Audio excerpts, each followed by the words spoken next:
Continuing Antrim and Newtownabbey Borough Council support for the local economy due to the COVID-19 situation, we're very lucky to be able to provide some wise words from a leader in the business community. Feargal McCormack is the Managing Director of PKF-FPM and has held many senior leadership roles across a range of businesses, not-for-profit, sports, community organisations, and he's recently held the role of President of the Chartered Accountants in Ireland. We've asked Feargal to tell us some of the key elements of surviving through the current economic challenges and how businesses can be resilient. So Feargal, thank you for taking time out to talk to us today. You wouldn't mind just giving us a brief intro to yourself? Sure, Kieran. Feargal McCormack is my name. I'm Managing Director of PKF-FPM Chartered Accountants with offices in Belfast and Mollusk and Newry and Dungannon and Balbriggan near Dublin. And I head up a team of 120 people across the 5 offices, servicing the island of Ireland and overseas. Incredible. And it's a very tough time now for every business. What's the first things that business owners should be thinking of, looking at right now? Well, I think to be fair, Kieran, the first thing is to acknowledge, I think, which we all do, that the coronavirus pandemic means we are currently living and indeed working in extraordinary and unprecedented times. And there is no doubt about it that there has been a significant threat to our health, which obviously is our main priority, but also to business. And, you know, the correct policies being implemented in London, Belfast and Dublin of social distancing, etc., will have a major impact on our businesses, and certainly many of our businesses will see a significant fall in demand. I think we'll also see a change in purchasing patterns, and perhaps business will never be the same again. So I think there's no doubt about it. We're experiencing very unusual times and major challenges to our business. I think the big challenge is not only to navigate through the current crisis, but acknowledging that the World Health Organization is very clear this is a temporary issue. It's also realizing that the fittest will survive, and being sure that when that recovery does come, that not only have we navigated through the crisis, but more importantly, we've positioned ourselves very well to maximize the potential from the recovery.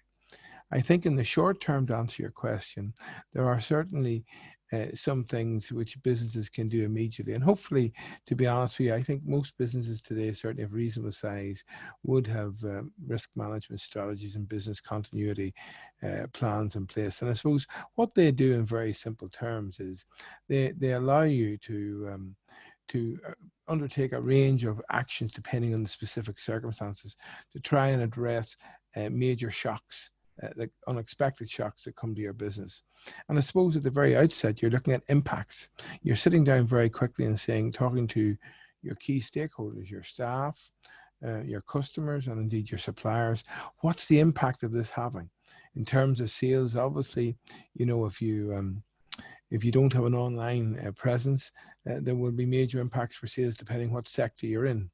In terms of staff and COVID-19, obviously the availability of staff could be affected by sickness or illness. It could also be affected by the social distancing and all those factors. And again, the skill mix you may require you to deploy some of your staff.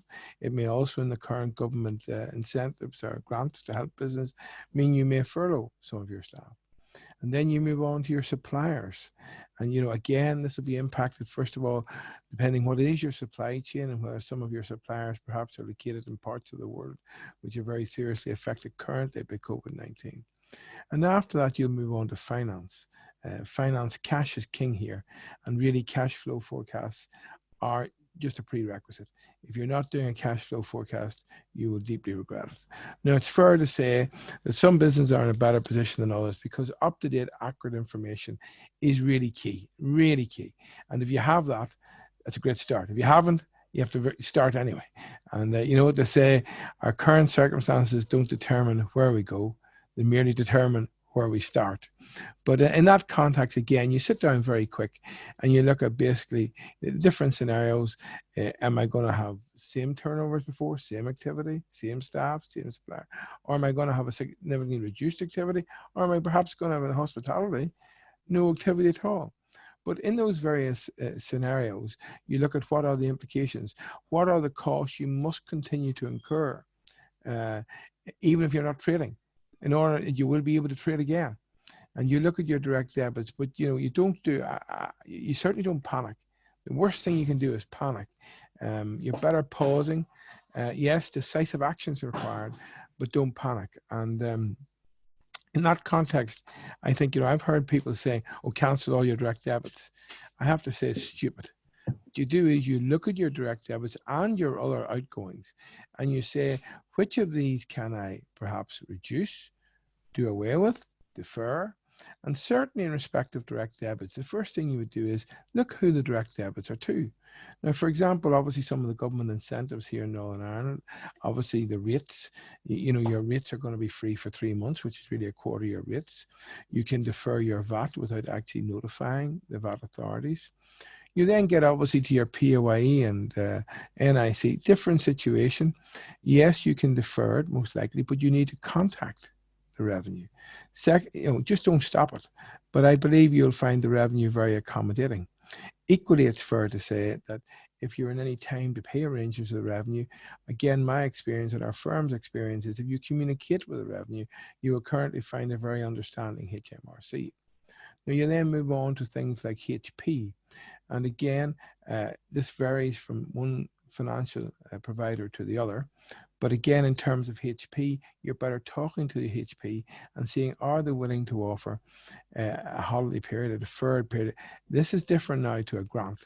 Make no mistake about it, you still have to pay it. But for example, if you get a deferral for 3 months, then what that means is normally, and it varies from company to company, but really what that means is that over the remaining period of your HP agreement or your lease agreement, you will make the deferred three payments spread over that period, the remaining period. Then you go to your mortgage. And again, to be fair, personal mortgages at present, most of the providers are willing to offer potentially the 3 month period. You then look at your commercial, your business loans. And again, you go and talk to your loan finance providers, equally your invoice discounting providers, and you see, can you come to some arrangement as you do with your suppliers? Now, it's fair to say that the preferential, the loan scheme that the government has brought in is very helpful in that it's interest-free for 12 months. It's also helpful in the sense that if it's a straightforward overdraft loan, potentially you can repay it back. It suggests at present, though these things may change over 6 years. If you're taking the working capital finance out to fund invoice discounting, repay it over 3 years. Similarly, with regard to suppliers, you go down again, you talk. The key to this is communication. Do not take any rush actions, because remember, and this is the key question, would you like people cutting off your payment? These are the suppliers you're going to have to go back to. Treat people decently, and in most cases, people will treat you decently. But this does require leadership. This requires strategic leadership. And if you think about it, even in terms of strategy, I think it was Michael Porter who said, strategy is about making choices. And that's what this is about. It's about trade-offs. It's about how you deliberately choose to be different, how you will differentiate yourselves at the end of this crisis, how you've handled your people well, how you've created a loyalty and a passion among your workforce, that they're jumping out to say, what can I do to help? Now, you will only earn that in most cases over a period of time. And that's why I think, if you don't mind, we move on to the second part, which is the major part I think that you wanted me to really address, Kieran, which was, how do you build resilience into your business? And that's slightly different because you can't do that overnight. But to be fair, resilience is fundamental to business.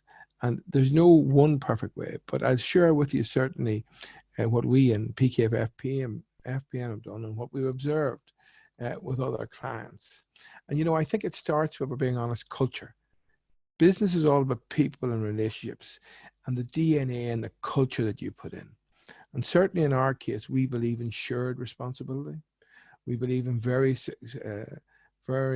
smart succession planning. I think it's also important, to be fair, that I said shared responsibilities. I personally believe internal communications is far more important than external communications. And particularly important in the current COVID-19, because to be fair, if you've got the right habits in place, if you've got the right culture, then it will help you through a current major crisis that businesses now hit. And what do I mean by that? I mean that the greatest attribute any organization can have is how it looks after its people. I see my role, for example, as leading, mobilizing, and energizing our most important resource, our people. And in terms of then how does that actually translate itself into a type of crisis we're in at present? Well, to be honest with you, how it translates itself is, for example, we do a weekly pulse survey. We're currently doing that to our 100. We're working remote for the last 2.5 weeks. We're currently doing that survey. Can I tell you that it's done on a Thursday and a Friday? The results we got last Thursday and Friday were among the best we have got since we introduced it in June 2016. I could let you see the comments. Why? Because we're communicating with the people. For example, I do a video every Monday morning at 9 o'clock to all 120 staff. They can hit their mobile phones. They can hit whatever they want. But they have to be in that video. They're expected to be in that video. It's communications. It's transparency. And then you have to look at technology. I mean, we were fortunate. We've invested very heavily, as have many businesses over the last 5 years, in technology and digitalization. And as a result, all 120 staff are working remotely. We didn't have to do anything new. The facilities were there, even though we weren't doing it. We're operating portals with all our clients. Some don't want to use them, and therefore it doesn't apply to all clients. But the vast majority of our clients now, we have a full portal facility where they have full confidentiality. We have certainly been encouraging our clients, and we would encourage any business to operate real-time accounting. And why do we mean that? Because actually that means you have quality information, it's up to date, and you can then use that information to influence your decisions that are key to your business. I think currently at present it's also to appreciate the importance of ethics in terms of persistence and resilience within a business. What do I mean by that? Well, to put it simply, I think if you were asking me 3 to 4 years ago, what was the attitude you wanted within your business, I would have said, a can-do attitude. Bob the Builder, can I do it? Yes, I can. I don't think that's the correct attitude now. I think ethics must be embedded at the heart of any business landscape. I think the question now is not can I, but should I? And again, you're looking at your environmental context. You're looking basically, to be fair, at innovation. I was fortunate to sit on a board with the great Dr. Martin Noxon for 6 or 7 years. I don't think I ever heard him go through one conversation that he didn't say, innovate or evaporate. If innovation isn't at the core of your culture, how are you going to respond? How are you going to be competitively different in the field that's requiring you to show agility? This is all about embracing change, and every business must embrace change. Are you innovative? Are you encouraging a culture of innovation? And I suppose, if you think about it, video conferencing, probably we all now know about it. Will it be Zoom in, whether it be Teams, whether it be Cisco WebEx, whether it be, Skype for Business? I was only using one of these up to 2 weeks ago. I'm now using all 4. All my staff, all my work colleagues, all have the option to use those 4. I think you're going to see that coming more and more. I think you're going to see work patterns change going forward. I equally think that in terms of people management is so important, because really business is about managing talent. If you attract the right talent, your business will never fail, because that talent, that collective cohesive thought-making process will lift the tide. It will actually ensure that, I had an old friend who always said, McCormack, make sure you hire people that's smarter than yourself and get them around you. Always be looking out and never be afraid to learn. I have some people who are jealous of competitors. I say that's rubbish. Respect, observe, and learn. There's enough room for everyone.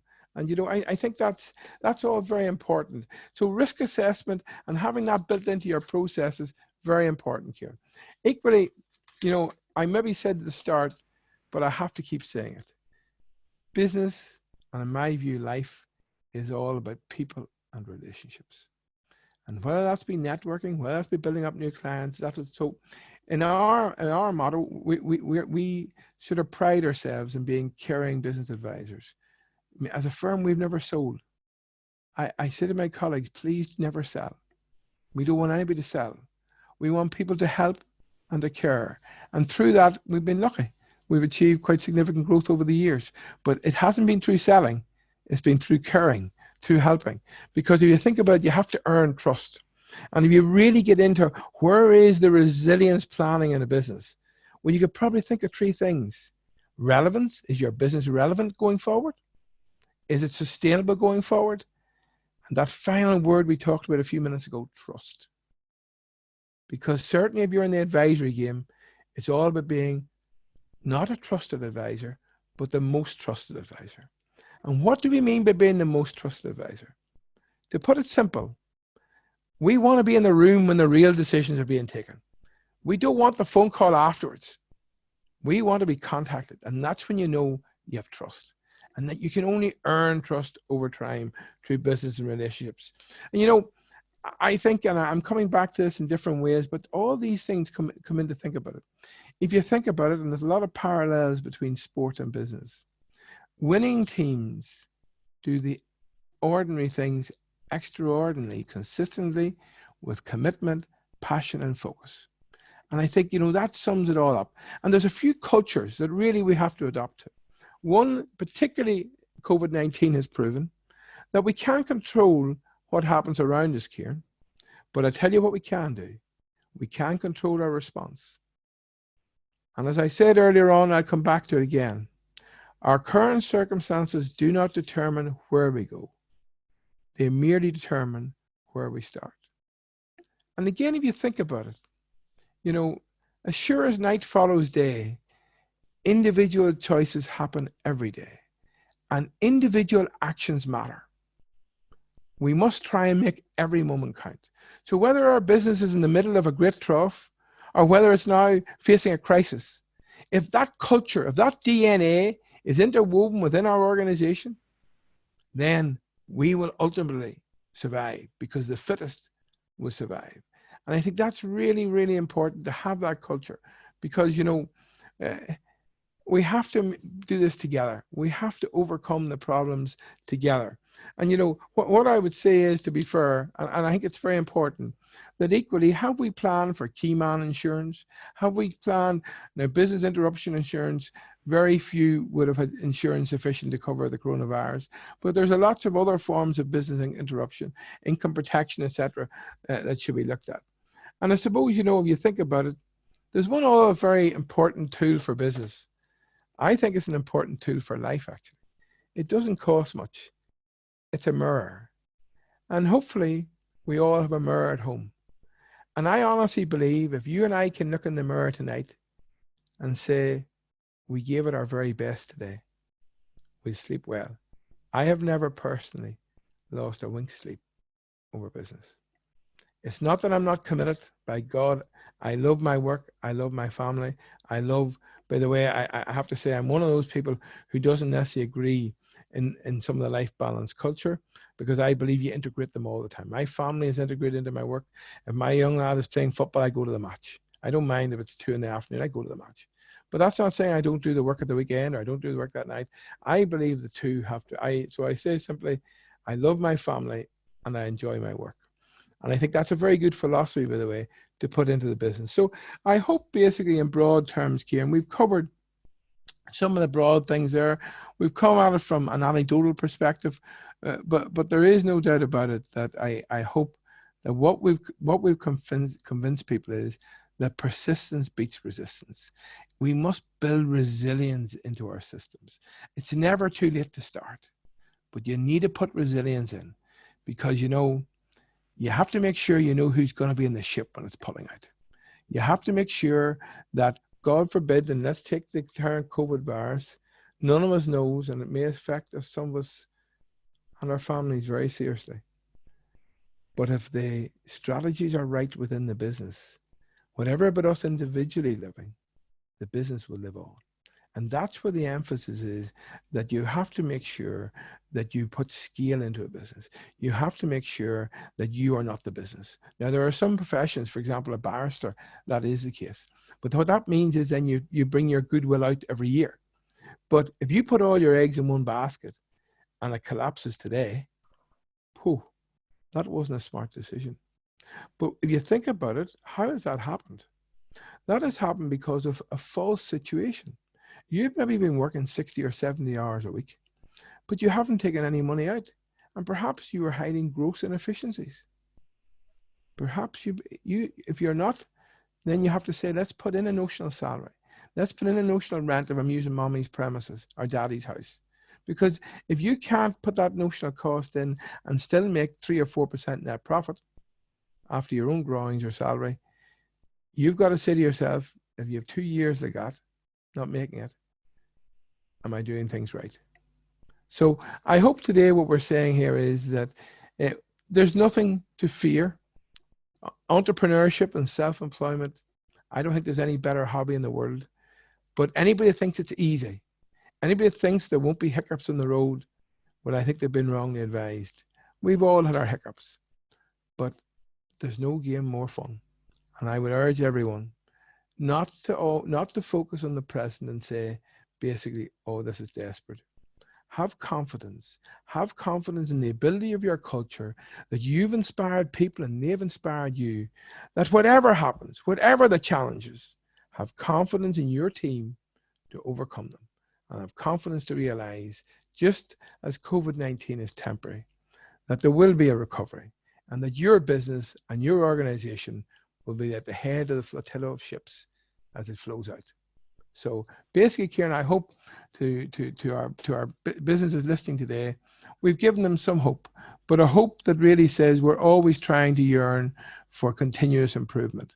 I suppose the best virtue for any form of resilience is humility. A recognition that we're always asking ourselves, how can we do things better? And put that with caring. Then I go back to the philosophy that I started off business with and I haven't changed. Believe it or not, the first week I opened in 1991 with a part-time secretary and no clients, I was asked to be the keynote speaker at the then, I think it was the Ulster of the Irish Student Accountancy Society of Accountants.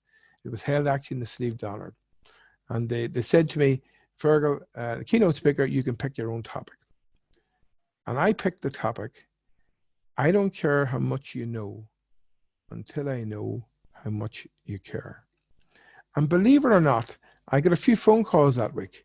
Accountancy conference, are you sure we got it right?